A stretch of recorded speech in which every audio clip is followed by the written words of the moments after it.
آپ وکلا برادری کی بات کریں گے, پولیس والے کہتے ہیں اسی پیٹی پر. تو مطلب جس طرح سے یہ ایسوسیشن ہے, یہ برادری بنانے کا ہے پیشے کے لحاظ سے, اور اگر اس میں فیملی ایسوسیشن کی بھی لمیٹیشن آ جائے تو وہ ایک ایڈیشنل ایلیمنٹ ہے, ایکسکلوسیو نہیں ہے. ٹھیک ہے, یہ ہے فرق جو ان کا ہے. اب میں آ جاؤں جو آپ کا اصل میرے لیے سب سے دلچسپ اور سب سے پسندیدہ سوال ہے, اس کا جواب ہے وہ یہ ہے کہ جو آپ کے کے پی کا علاقہ ہے, اس کی جب آپ پنجاب میں داخل ہونا شروع ہوتے ہیں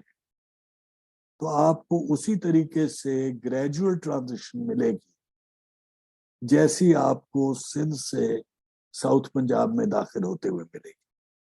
اور ساؤتھ پنجاب سے لاہور کی طرف جاتے ہوئے ملے گی. ان میں سے ہر ایک کی جو یہ افیلیشن ہے,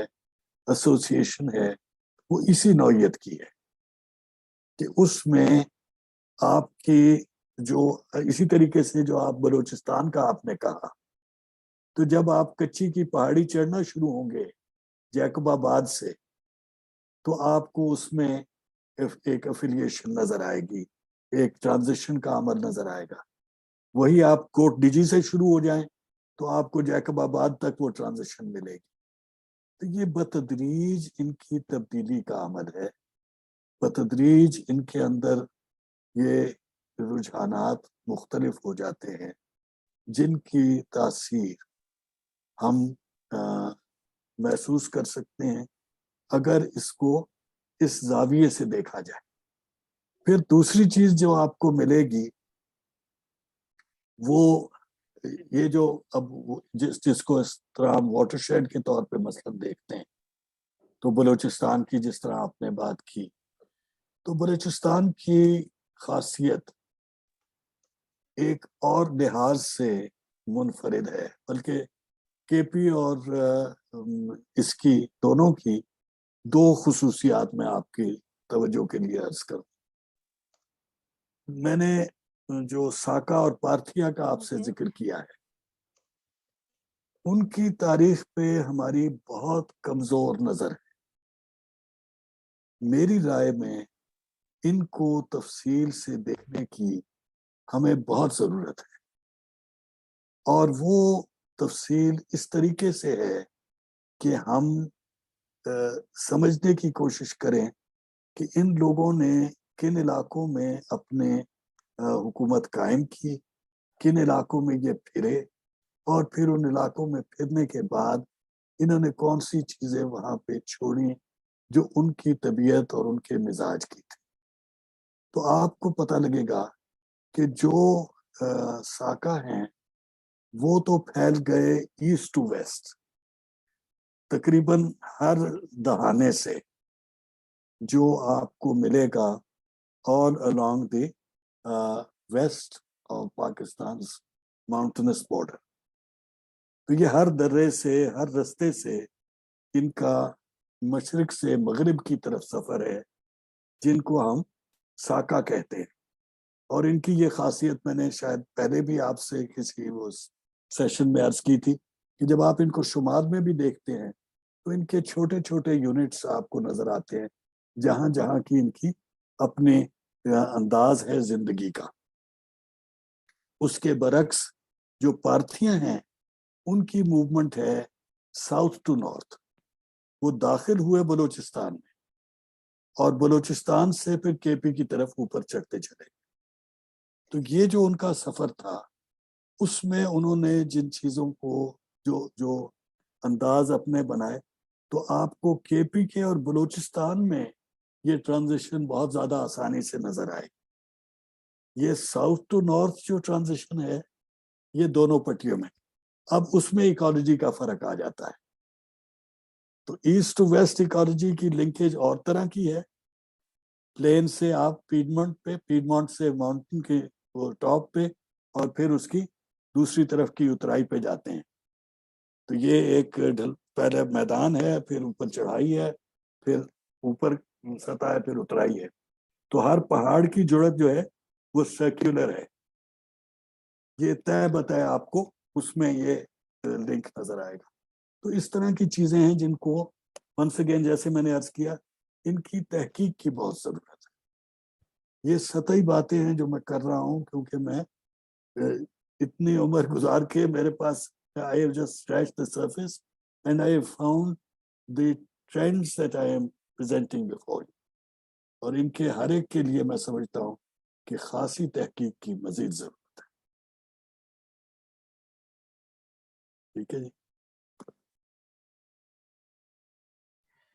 سر بہت شکریہ آپ کے جواب کے لیے. ظاہر ہے مجھے موٹیویٹ کرتا ہے. میں سندھ اور پنجاب کا عادی رہا ہوں ان کی مطلب آپس میں جڑک کو تلاش کرنے کا, اور میں ضرور چاہتا ہوں کہ اپنے باعث سے بڑا ہو کر میں جو ہے کہیں اس طریقے سے بھی دیکھ لوں کہ بلوچستان اور کے پی کو میں سائڈ لائن کرنے کے بجائے میں تلاش کرنے کی کوشش کروں کہ کوئی لنک ہے. مطلب میں آپ سے سوری یہ بات آپ کی میں نے ٹوکی, میں کہنا یہ چاہ رہا ہوں کہ اس کی جو تحقیق درکار ہے نا اس میں آپ کو تاریخ کے ان علاقوں میں جانا ہوگا جن کے اوپر ہماری نظر کمزور ہے. یہ کام جو ہے خاص طور پہ آریاؤں کا بڑا تذکرہ ہو گیا. انڈس سویلائزیشن کی ہم نے بہت ساری معلومات دیکھ لی اور وہ آرکیالوجی کافی اس پہ کام کرتی رہتی ہے. مسلم پیریڈ پہ بہت سارا کام ہو گیا. یہ بیچ میں ایک بلائنڈ سپاٹ ہے. جب ہم سینٹرل ایشیا کا وہ زمانہ جو پری مسلم ہے, اور یہ کل کی گفتگو میں تھوڑی سی بات اس کی آئے گی لیکن بہت زیادہ کرنے کی مزید ضرورت ہے, تو اس کو جب ہم دیکھیں گے کہ ساکا اور پارتھیا کیسے تھے اور دوسرے, تو پھر ہمیں کئی اور ایسی چیزیں نظر آئیں گی جن کے ساتھ آپ کو یہ جو سوال آپ کے ذہن میں ابھرتے ہیں نا. اور دوسری میں گزارش یہ کرنا چاہوں گا کہ جو آپ کا اس وقت اپنا کام ہے وہ اگر پسند کریں تو میرے ساتھ شیئر کیجئے, ای میل پہ میرے ساتھ رابطہ رکھیں, اور ہو سکتا ہے میرے پاس کوئی بات ہو آپ کو مزید بتانے کی جو کہ سر دست یا آپ کی جو سوچ کے سوال ہیں یا معلومات ہیں اس کو جانے بغیر میں نہیں کہہ سکتا. تو یہ میں ایک درخواست ہے. جی سر, میں ضرور شیئر کروں گا انشاءاللہ آپ سے, اور مجھے یقین ہے کہ اس سے جو مجھے کچھ ملے گا وہ میرے لیے کافی مفید ہوگا. کیونکہ کسی نے سوال نہیں پوچھا, مطلب میں نہیں دیکھ رہا ہاتھ اٹھائے, تو میں کر لوں گا ایک چھوٹی سی بات آپ کی ہی بات میں ایڈ کرنے کے لیے. جو ذاتاً برادری کی آپ نے مثال دیا ہے, lived that, like ہمارے ہاں ہم کاسٹ بھی ہیں اسٹرانگ, یعنی کہ میرے گاؤں میں میری کاسٹ اور سب کاسٹ کے علاوہ کوئی نہیں رہ سکتا, لیکن ہم برادری بھی ہیں جو واقعی اسی طریقے سے شادیوں میں نظر آتی ہے کہ ہمارے کوئی ہماری برادری سے بھی دور کا بندہ, وہ پشتون بھی ہو سکتا ہے, وہ بلوچ بھی ہو سکتا ہے, وہ کوئی بھی ہو سکتا ہے, وہ ہمارے گھر آ سکتا ہے اپنے بچوں سمیت. اس برادری کی شادی کی جو دعوت ہوگی اس میں جو بہت ہی قریبی لوگ ہوں گے ان میں ہماری کاسٹ سے باہر کا بندہ بھی آ سکتا ہے, تو وہ ٹوٹلی ہماری ان کے ساتھ جو انسیت ہے, محبت ہے, اس بنیاد وہ رشتہ قائم ہوگا برادری کا. تو مطلب میرے لیے یہ خوبصورت ہے کہ آپ یہ بتا رہے ہیں کہ مسلمانوں کے آنے کی وجہ سے شاید یہ برادری کا جو سسٹم ہے وہ قائم پذیر ہوا ہے. تو سر بہت شکریہ میری طرف سے آپ کے ان پٹ کے لیے. اچھا, اگر آڈینس میں سے کسی اور کا کوئی کوشچن نہیں ہے تو I just have some announcements to make right now. ہمارا یہ جو سیشن ہے کل کا تو ہمارے پریویس اسکیڈول کے مطابق ہی ہوگا, لیکن فرام نیکسٹ سیٹرڈے ہمارا جو سیشن ہے یہ صرف سیٹرڈے کو ہوا کرے گا, ناٹ آن سنڈے. سیکنڈلی, آپ کے جو کوشچن آنسرز ہیں اس طرح سے نہیں ہوں گے آن لائن, اب زوم پہ رائٹ آفٹر دس سیشن آپ جو ہے سر کو اپنا جو کوشچن ہے یا جو بھی وٹ ایور اسٹانس اور confusion you have you can mail him. Okay, it's not time restricted. یہ سر نے آپ کو فیور دی, otherwise we were of the opinion کہ 12:30 سے 1 PM تک اس کوشچن آنسر سیشن کا ٹائم رکھا جائے, but now just because of him it's not time bounded. آپ لوگ اپنے کوشچن سر کو میل کر سکتے ہیں and he will respond you as per his own convenience. Thank you جی. چلیے جی, تھینک یو ویری مچ. پھر کل کے لیے انشاءاللہ تیاریاں کرتے ہیں.